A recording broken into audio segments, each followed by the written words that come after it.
Concrete dust and diesel fumes usually masked the stench of corruption at Sterling Point.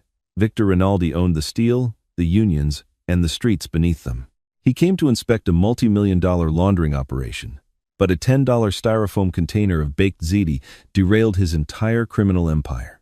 The wind whipping off Boston Harbor carried the bitter chill of late November, biting through the heavy canvas jackets of the ironworkers at the Sterling Point development. It was a massive $2 billion commercial high-rise project, managed on paper by Apex Holdings, LLC. In reality, it was the crown jewel of the Rinaldi crime syndicate's money laundering portfolio. Victor Rinaldi stepped out of his black Lincoln Navigator, his tailored Italian overcoat, a stark contrast to the mud and gravel of the construction site. At 38, Victor was the undisputed head of the family, having taken the reins after a bloody internal war 5 years prior. He was a man composed of sharp angles and colder calculations, his eyes the color of flint. He wasn't here for a photo opportunity with the mayor. He was here to ensure Arthur Pendleton, the notoriously greedy union boss of Local 44, wasn't skimming off the top of the concrete contracts. Flanked by his heavily built underboss, Vincent Caruso, Victor walked the perimeter of the site.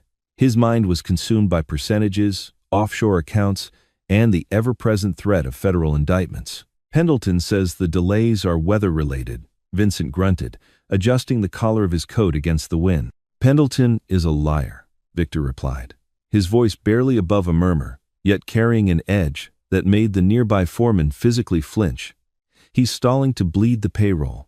Tell him if the foundation isn't poured by Friday, he'll be part of it. As they rounded the corner of the site near Seaport Boulevard, a scent cut through the acrid smell of curing cement and exhaust. It was rich, savory, and entirely out of place, the smell of slow-braised beef, garlic, and simmering tomatoes. Victor stopped. Across the muddy access road sat a beat-up 1998 Chevy step van. Its white paint was chipping, revealing rust along the wheel wells, and a hand-painted wooden sign hung from the ordering window, Alice's Kitchen. A line of 20 burly construction workers stood shivering in the cold, waiting patiently. "What is that?" Victor asked, frowning. Unsanctioned vendors were usually chased off his sites by union heavies. "Just a lunch truck, boss," Vincent said, dismissing it. "Belongs to some widow. The guys like her food. Keeps them on site instead of wandering off to the pubs on Dorchester Avenue." Victor didn't move. His gaze was fixed on the woman working inside the cramped, steaming metallic box. Alice Hayes was 32, though the exhaustion etched around her green eyes made her look older. Her dark auburn hair was pulled back into a messy, utilitarian bun, escaping in damp tendrils around her face due to the heat of the flat-top grill. She moved with a practiced, frantic rhythm, flipping burgers, ladling heavy scoops of baked ziti into styrofoam containers, and handing back change with a warm, genuine smile that seemed to momentarily thaw the freezing workers. Sitting on an overturned milk crate near the back doors of the van was a small boy, no older than 5, wrapped in an oversized winter coat, diligently coloring in a notebook. Something entirely foreign shifted inside Victor's chest. It wasn't just physical attraction, it was an acute fascination with her resilience. In a world where everyone deferred to him out of terror, this woman was fighting her own war in a tiny, grease-stained trench, completely oblivious to the predators circling her city. "Get me a plate," Victor ordered. Vincent blinked, clearly taken aback. "Boss, we have reservations at the Capitol Grill in 20 minutes with the alderman." "Cancel them." I said, "Get me a plate." "Actually, no. I'll get it myself." Victor strode across the gravel, the line of workers miraculously parting for him. They recognized him not as a mob boss, but as the billionaire owner of Apex Holdings, the man who signed their checks. They stepped back, lowering their eyes. Alice, however, didn't know Victor Rinaldi from any other suit. When he reached the window, she was wiping her brow with the back of her wrist. "What can I get you?" she asked, her voice slightly hoarse, but remarkably sweet. She didn't cower. She didn't look away. She just looked at him with polite, weary expectation. "Whatever the house specialty is," Victor said, his sharp eyes taking in the smudges of flour on her apron. "That would be the braised short rib sandwich, with provolone and au jus. $10, she said, already moving to assemble the meal. She worked quickly, wrapping the massive sandwich in foil and handing it through the window, along with a stack of cheap paper napkins. Victor reached into his money clip, pulled out a crisp $100 bill, and laid it on the metal counter. "Keep it." Alice looked at the bill, then up at him, her expression hardening just a fraction. She didn't touch the money. "I run a food truck, mister, not a charity case. And I don't have change for 100. Do you have a 10? Behind Victor, Vincent bristled, stepping forward. "Hey, you don't talk to—" Victor held up a single gloved hand, silencing his underboss instantly. He looked back at Alice, genuinely amused. It had been a decade since someone had flatly refused him. "My apologies," Victor said smoothly. He rummaged in his pocket, found a $10 bill, and swapped it for the 100. "I didn't mean to offend you." "No offense taken," Alice said, dropping the bill into her cash box. "Enjoy the sandwich." Victor walked back to his SUV, unwrapping the foil. He took a bite. The meat was impossibly tender, perfectly seasoned, and richer than anything he'd eaten at the 5-star restaurants he frequented. He looked back through the tinted window of the Navigator, watching Alice hand a container of food to her little boy. "Vincent," Victor said, his eyes never leaving the food truck, "make sure the union thugs leave her alone. She stays as long as she wants." Over the next 3 weeks, Victor Rinaldi's schedule underwent a bizarre transformation.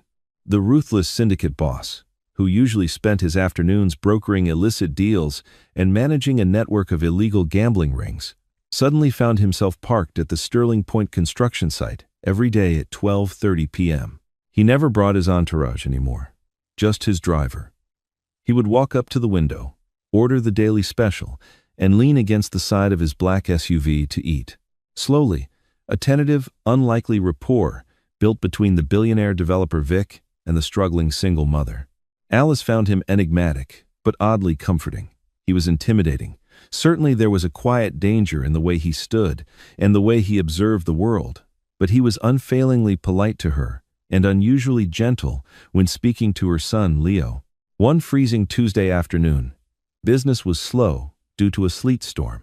Victor stood under the small awning of Alice's truck, sipping a bitter coffee she had brewed. "You shouldn't have him out here in this weather," Victor said softly, gesturing to Leo, who was huddled by the truck's small space heater. Alice sighed, her shoulders slumping as she wiped down the counter. "I don't have a choice, Vic. After-school care is a luxury I can't swing right now. It's just me and him." "His father?" Victor asked, stepping carefully onto personal territory. Alice's jaw tightened. "Brian died 2 years ago. Car accident on the Massachusetts Turnpike. It was ice and alcohol." She paused, her hands gripping the cleaning rag. "He left us with a lot of things. A life insurance policy wasn't one of them. But he did leave debts. A lot of debts." Victor's eyes darkened, though his voice remained perfectly level. "What kind of debts?" "The kind you don't file bankruptcy on," Alice muttered, shaking her head as if to clear the dark thoughts. She looked up and forced a smile. "But we're surviving. One short rib sandwich at a time." Victor didn't smile back. The protective instinct that flared violently inside him was entirely foreign. He wanted to wipe out whatever financial burden was crushing her. He wanted to hand her the keys to a brownstone in Beacon Hill and tell her she never had to smell diesel exhaust again, but he knew she wouldn't accept it. Alice was proud, fiercely independent, and completely ignorant of the dark, violent world he controlled. The collision of their two worlds happened 3 days later. Victor had been delayed at a sit-down with the Russian syndicate across town. He arrived at the Sterling Point site just after 2 p.m. The lunch rush was over, and the access road was largely empty. As his SUV turned onto the muddy path, Victor saw something that made his blood run cold. A silver Cadillac Escalade was parked diagonally, blocking Alice's food truck. Standing aggressively outside the serving window was Tommy Rizzuto. Tommy was a mid-level enforcer and loan shark who operated under Vincent Caruso's crew. He was a notoriously cruel man, known for breaking fingers before asking questions. Victor tapped the glass partition, signaling his driver to stop the SUV about 50 yards away. He sat in the shadows of the tinted windows, his heart pounding a furious rhythm against his ribs. Through the pouring rain, He watched as Tommy slammed his fist onto the metal counter of Alice's truck, making the entire vehicle shake. "I don't care about the weather, Alice." Tommy's voice carried over the wind, thick with menace. "Brian borrowed 50 grand. With the VIG, you owe 75. We gave you 2 years because of the kid, but the boss's patience is gone." Inside the truck, Alice was pale, her arm instinctively wrapped around Leo, who was hiding behind her legs. "I told you, Tommy. I have $2,000 today. I'll have another 1,000 on Friday. I'm paying it down." "2 grand is an insult," Tommy spat. He reached through the window, grabbing a heavy metal spatula and tossing it onto the muddy ground. "Next Friday, Alice, you have 10 grand for me, or I take the truck. And if I take the truck, I still need the rest of the money. And I know you don't want me looking at other ways you can earn it."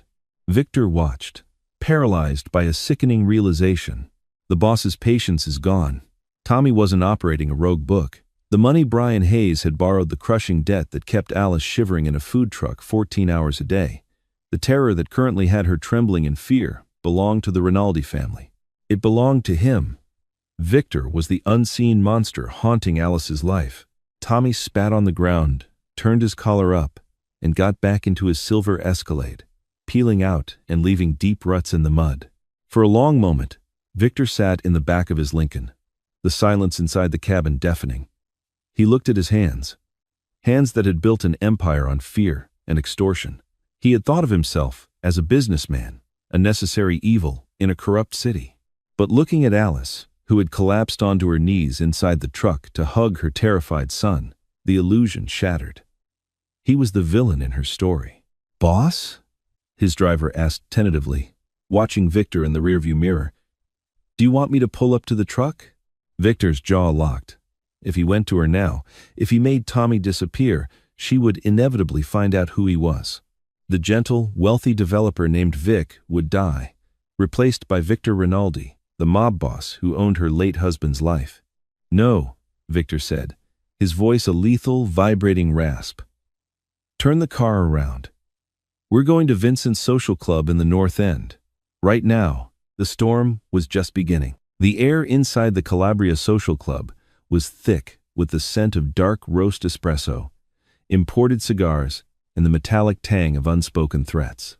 Located behind a frosted glass storefront in Boston's North End, it was the nerve center for Vincent Caruso's street operations. Victor Rinaldi walked through the double doors, the heavy oak slamming shut behind him, cutting off the bustling noise of Hanover Street. The ambient chatter of a dozen made men playing cards and nursing sambuca died instantly. Cards froze in midair. Chairs scraped against the linoleum as men hastily stood out of respect and sudden, paralyzing fear. Victor rarely came to the club. His presence here meant the corporate veneer had been stripped away, and the boss of the family was out for blood. "Where's Tommy?" Victor asked. His voice was entirely devoid of emotion, a flat, terrifying baritone that commanded absolute obedience. Vincent, who had been sitting in a leather booth going over sports betting ledgers, stood up slowly, wiping his mouth with a napkin.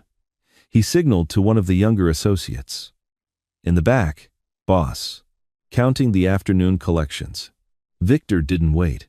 He stalked past the bar, his tailored overcoat sweeping behind him, and kicked open the door to the back office.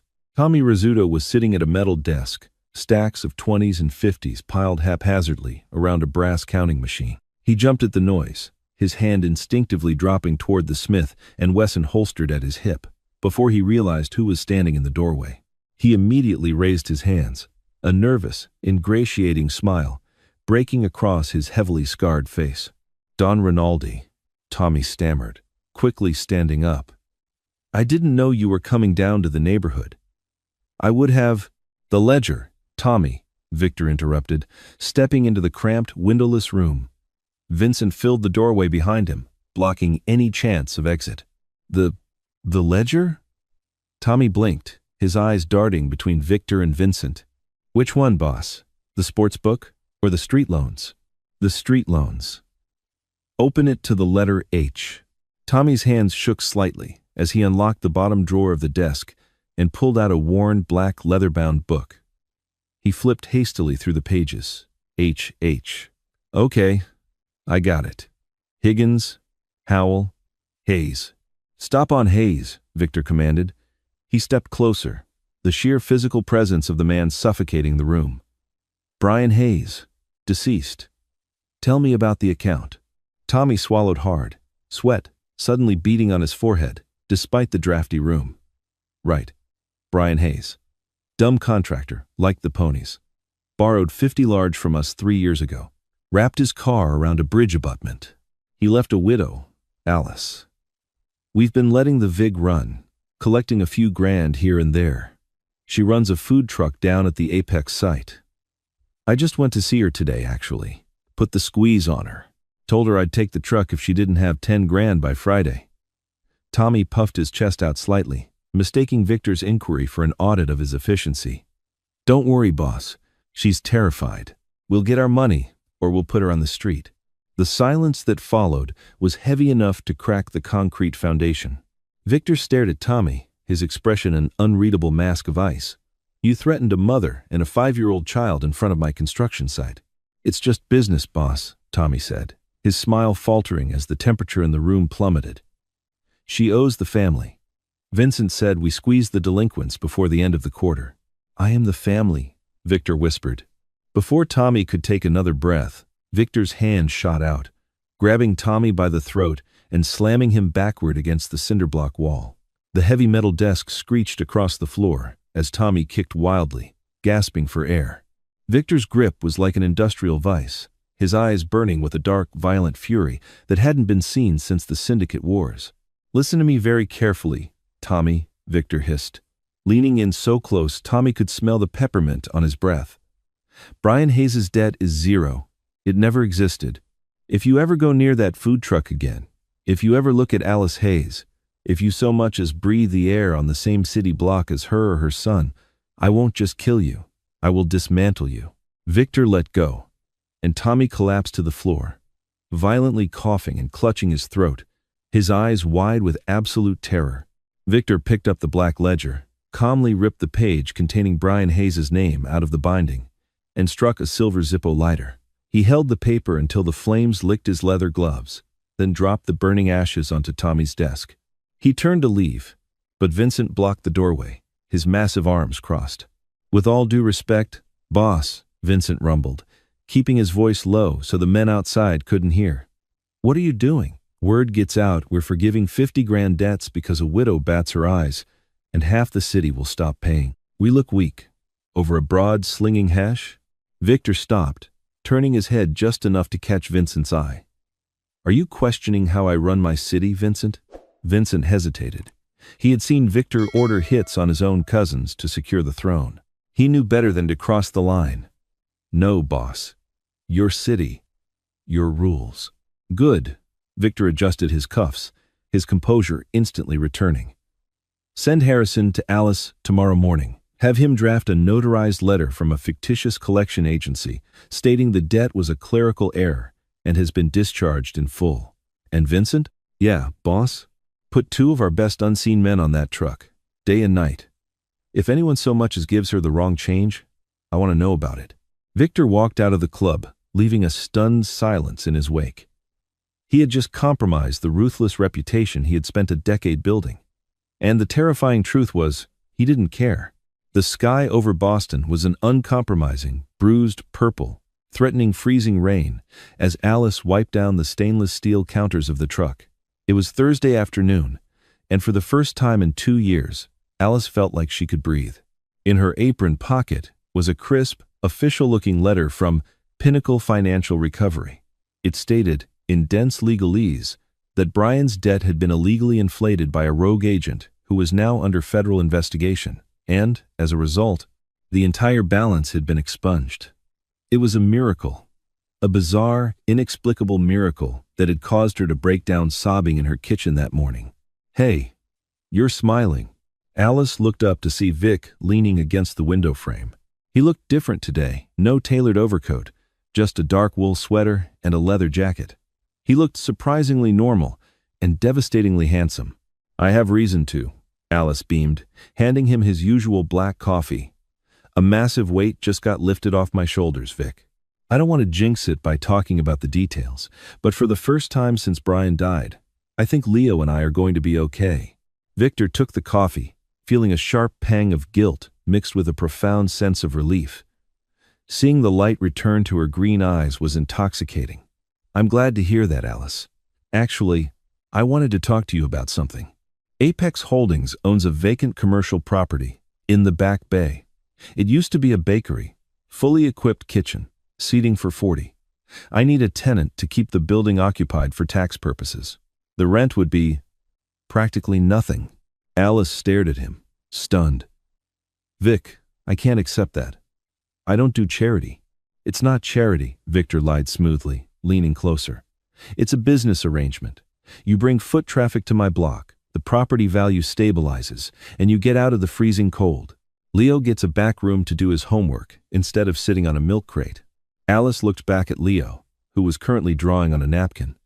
The temptation to give her son a warm, safe place was overwhelming.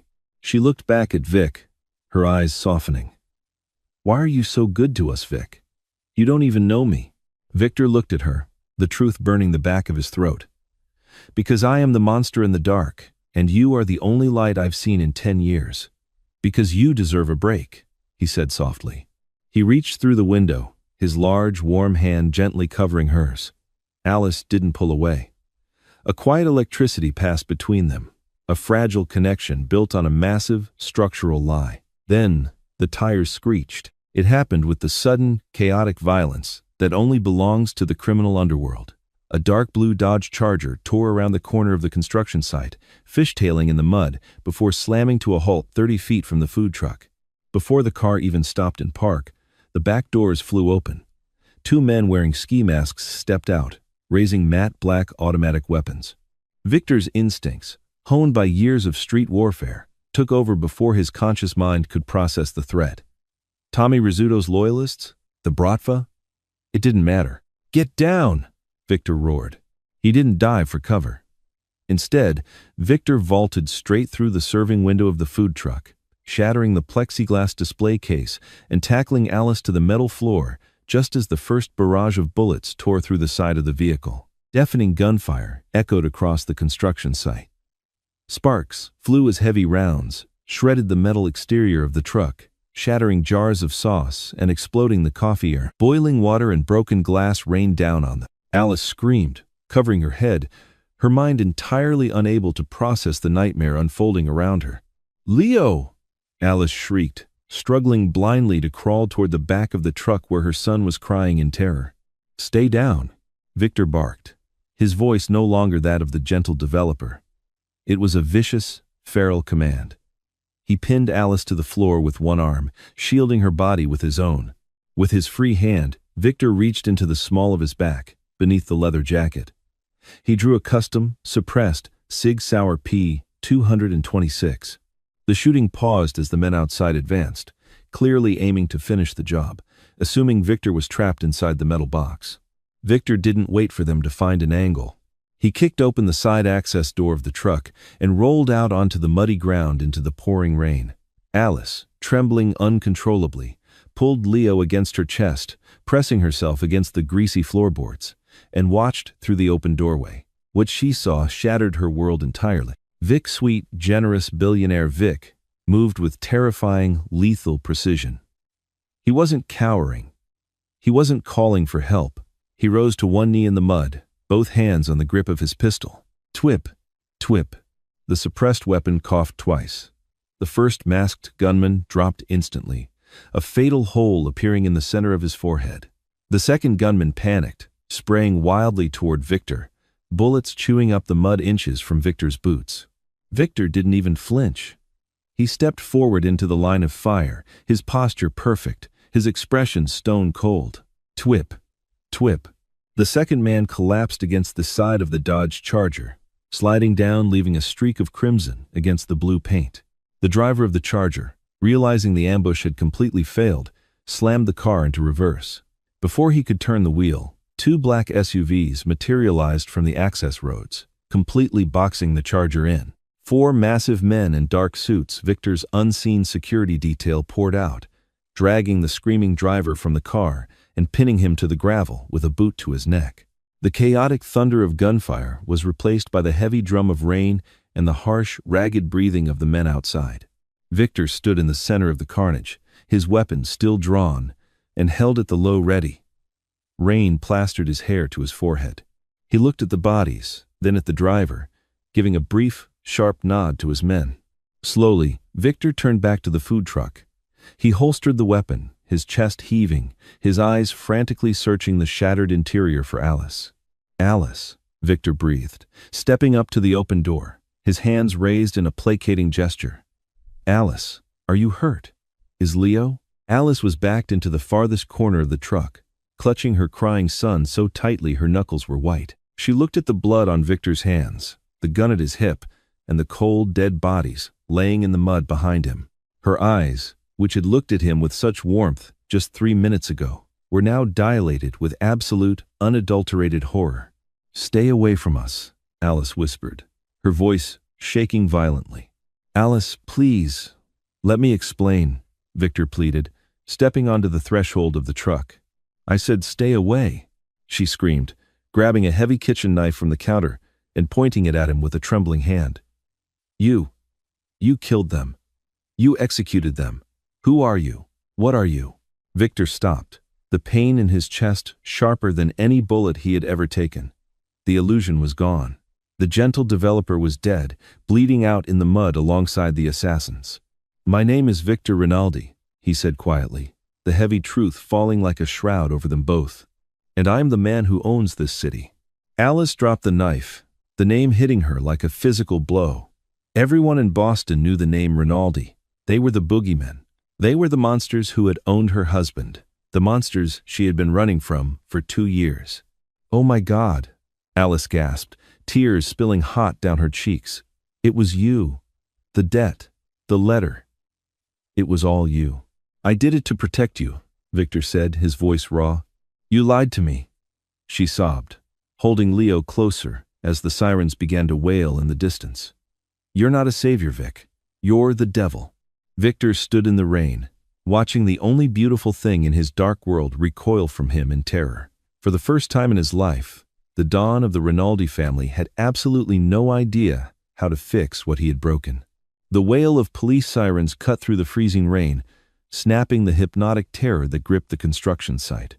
Victor looked at Alice, his heart fracturing against his ribs. He couldn't be caught standing over 2 dead cartel hitters with an unregistered firearm. If he went down, his entire syndicate would collapse into a bloody civil war, and Alice would be dragged into federal court as a star witness. She would never be safe again. "Harding," Victor snapped, turning to the imposing man who led his security detail. "You are a licensed private contractor. You neutralized an armed robbery. I was never here.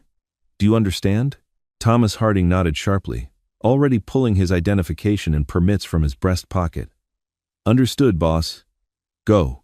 Victor turned back to the shattered food truck. Alice was still cowering in the corner, holding Leo, her eyes wide with a revulsion that cut Victor deeper than any blade. He wanted to apologize, to promise her a beautiful life, but he knew the words would just be poison coming from him. "I'm sorry," Victor whispered, the fierce Mafia Don suddenly sounding like a broken man. He turned and vanished into the pouring rain, slipping into the shadows of the muddy access road, just as the first black and white cruisers swarmed the Apex holding site. A suffocating week passed.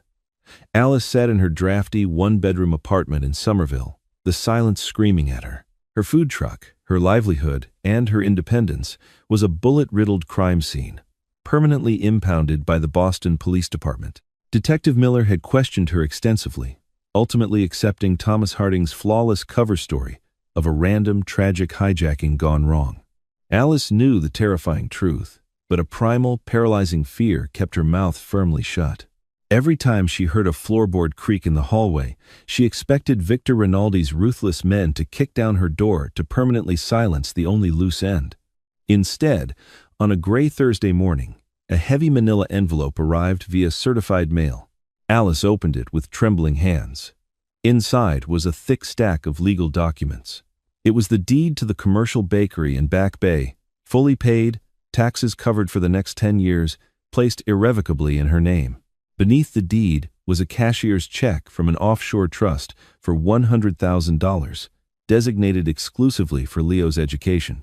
At the bottom of the envelope was a single piece of heavy cardstock with a handwritten note. "You were right. I am a monster, and my world will only ever bring you pain. Consider this severance for the truck. You are completely free, and you will never see me again. V." Alice stared at the heavy masculine scrawl, a chaotic storm of relief and profound loss washing over her. He was letting her go. The most dangerous man in Boston was giving her everything she had ever dreamed of and stepping back into the dark. She hated what he represented, hated the violence that clung to him, but she couldn't erase the memory of his massive frame throwing itself over her body, absorbing the space between her and death. But the criminal underworld rarely respects honorable exits. Declan O'Bannon, the vicious head of a rival South Boston syndicate, had secretly authorized the food truck hit. He had noticed Victor Rinaldi's bizarre, unprotected daily routine at the Sterling Point site and deduced the untouchable Don had finally developed a fatal weakness. The failed assassination only confirmed O'Bannon's suspicions. If Victor cared about the woman, she was the ultimate leverage.